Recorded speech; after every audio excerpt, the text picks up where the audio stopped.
A tiny stick with a glowing tip. A fingertip of fire against the world. It lights candles. It starts stoves. It brings warmth to hands in cold rooms. It ignites our first breath of morning. It strikes flame into the dark. So ordinary is the match that we barely see it. We don't question it.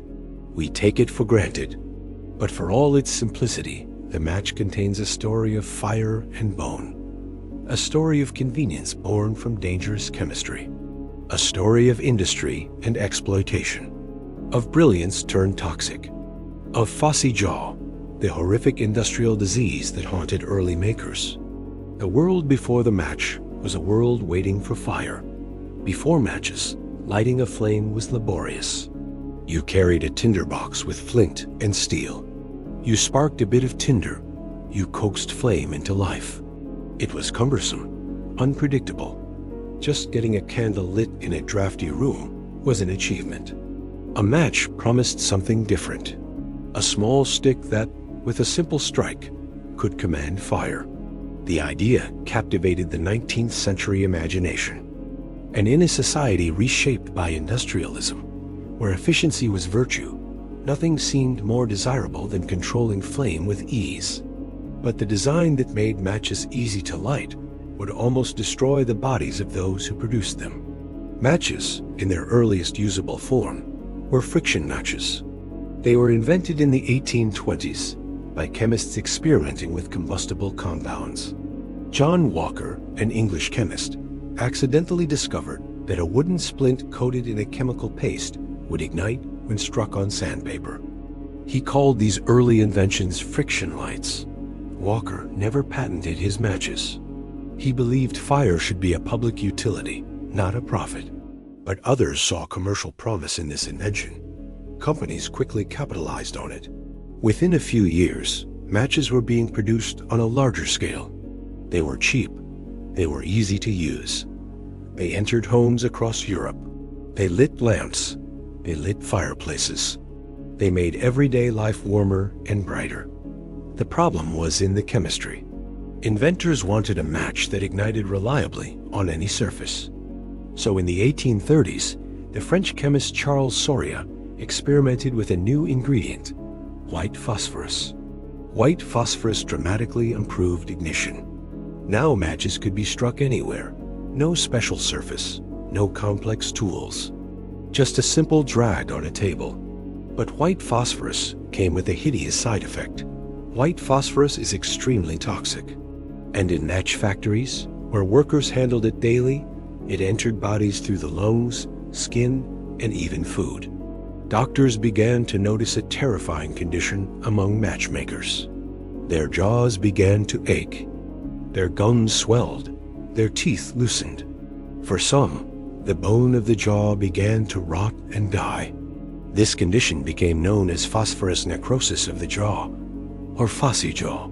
The disease was gruesome. Victims experienced extreme pain. Their once normal features became disfigured. Abscesses formed. Bone disappeared. Teeth fell out. Parts of the jaw could literally rot away. There were even reports of bone fragments glowing faintly in the dark due to phosphorus compounds embedded deep within them. Phossy jaw didn't just ruin health. It ruined lives.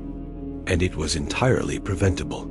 Yet match factories across Europe and North America continued producing white phosphorus matches for decades, even as the death and deformity piled up.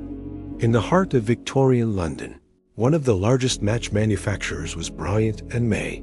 Their massive factory in Bow employed thousands of workers, mostly women and girls, many in their early teens. The conditions were abysmal. Workers endured 12 to 14-hour days. Pay was meager. Ventilation was poor.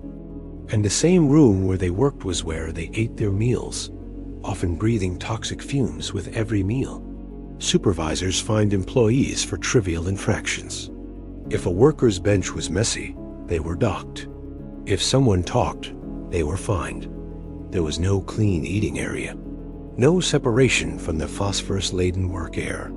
On top of these factory conditions came the constant threat of contamination. White phosphorus clung to skin, It coated clothing. It lodged in fingernails. Workers eventually ingested it when eating or touching their faces. Public awareness grew slowly, but deaths and disfigurement mounted. The symptoms were horrific, and the suffering was indiscriminate. A young worker named Cornelia, a matchmaker in a New York factory, developed Phossy jaw after years of exposure. Her jaw swelled and infected. Surgeons were eventually forced to remove portions of her jaw in a painful pre-anesthetic operation. Her case was not unique. Hundreds suffered similar fates. By the late 1880s, public outrage was swelling, not merely at the disease itself, but at the injustice visited upon those who had no choice. They were poor, often uneducated, and trapped in an industry that fed their bodies to keep profits high. In 1888, armed with this outrage, thousands of women and girls at the Bryant and May match factory walked off the job. The Matchgirls Strike wasn't just about pay. It was about dignity. It was about safety. It was about a future unmarked by poison. Social reformer Annie Besant published a scathing expose in her weekly paper, shedding light on the working conditions and the health risks these women faced. She wrote of workers driven from slums into factories, often starved, mistreated, and penalized for speaking out. The Matchgirls Strike gained widespread public sympathy. Newspapers printed testimonies. Parliament debated conditions. Support flowed from other social movements and labor advocates. After 3 weeks, the strike succeeded. Fines were abolished. Conditions improved. Workers gained a union, the Matchmakers Union, one of the first organized female labor unions in Britain. Yet even these victories could not alone eradicate the poison. White phosphorus remained in use for some time. Only political and legislative action could finally ban it. In 1906, the Berne Convention was signed, an international agreement to prohibit the use of white phosphorus in match manufacture. Other countries followed with national bans and taxes on dangerous matches.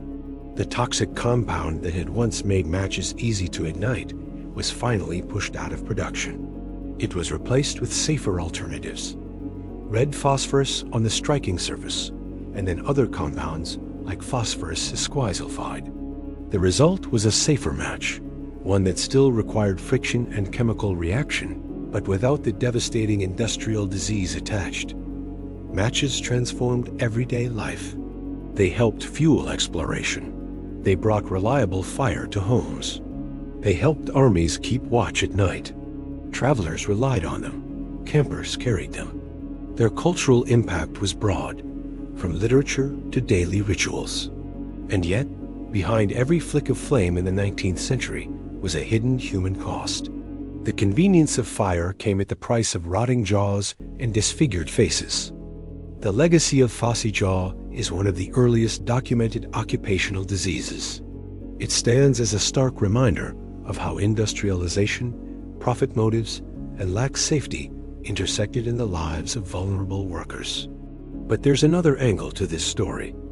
Matches didn't just change how we start fires. They also changed how the economy viewed labor and safety.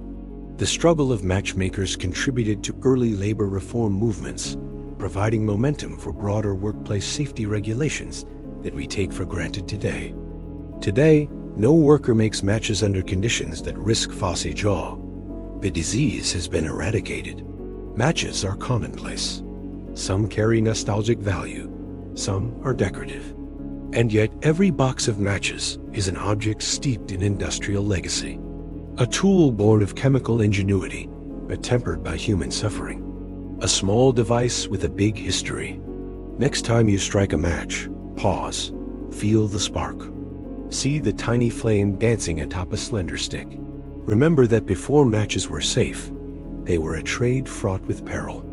Remember those whose faces and jaws were ruined in the pursuit of something so ordinary. And consider how many everyday objects around you might also owe their convenience to unseen sacrifice. If you enjoy uncovering the hidden history behind everyday objects, subscribe to ObjectLore. There's more hiding in plain sight. Every object has a story. Most were forgotten. This was one of them. Welcome to ObjectLore. You already know the object. You don't know the story.